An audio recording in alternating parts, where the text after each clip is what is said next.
வணக்கம் students. Next நம்ம பார்க்க போகிறது டிஸ்க்ரீட் டைம் ஃபோரியர் டிரான்ஸ்ஃபார்மில் நெக்ஸ்ட் ப்ராப்ளம் தான் பார்க்க போகிறோம். Compute the DTFT of the signal கொடுத்துட்டாங்க. X of n is equal to இந்த மாதிரி ஒரு இன்டர்வல் மாதிரி கொடுத்துருக்காங்க. ஓகேங்களா? ஸோ 1 எப்போ வரும்னா 0லேருந்து நம்ம 5 வரைக்கும் 1 எடுத்துக்கலாம். அப்புறம் மற்ற வேல்யூஸ்க்கு எல்லாத்துக்குமே நம்ம 0ன்னு எடுத்துக்கலாம். இந்த மாதிரி நம்மளுக்கு ஒரு சிக்னல் கொடுத்துட்டாங்க. ஸோ இந்த மாதிரி இன்டர்வல் ஃபார்மேட்டில் இருந்து இந்த லிமிட்ஸ் வேல்யூஸில் இந்த மாதிரி இருந்துச்சுன்னா அதுக்கு ஒரு ஃபார்முலா இருக்குது, property. We know that the DTFT of ஒரு சிக்னல் எக்ஸ் ஆஃப் என் வந்து இந்த ஃபார்மேட்டில் இருந்துச்சுன்னா இந்த 1 தான் வந்து ஏ, இங்கே இந்த 0 இங்கே 0, இங்கே அதர்வைஸ் இங்கே அதர்வைஸ், இங்கே 0 இங்கே n, இது வந்து L-1.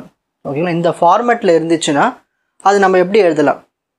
ஸோ அதுக்கு வந்து டிடிஎஃப்டி எப்படி கண்டுபிடிக்கலாம்னா x of big omega equal to a into e power minus j small omega L minus 1 by 2 into sin big omega L by 2 by sin big omega by 2. இதுதான் அந்த formula.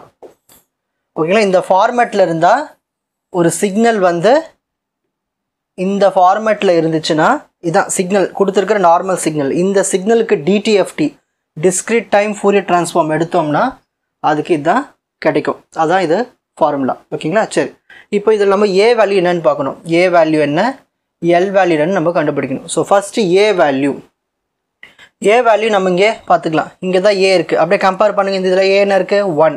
அப்போ ஏ is equal to 1ன்னு எழுதிக்கலாம். Next L value எப்படி compare பண்ணணும்? இங்கே பாருங்கள்.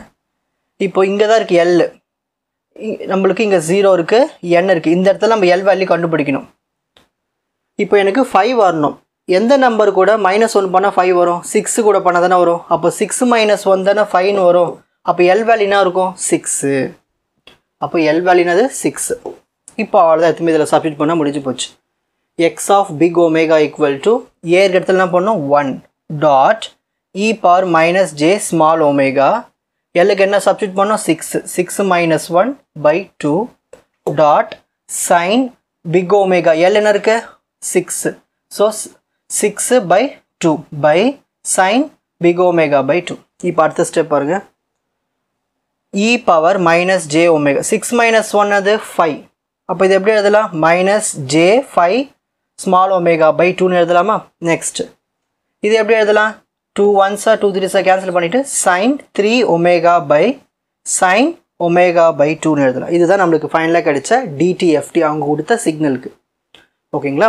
So அந்த ஃபார்மேட்டில் வந்தால் நீங்கள் முதல்ல அப்சர்வ் பண்ணுங்கள். அந்தமாரி ஃபார்மேட்டில் இருந்துச்சுன்னா இந்த டேரெக்டாக இந்த ஃபார்முலா அப்ளை பண்ணி நம்ம ஆன்சர் கண்டுபிடிச்சிடலாம். இப்போது ஸ்க்ரீன்ஷாட் டைம்.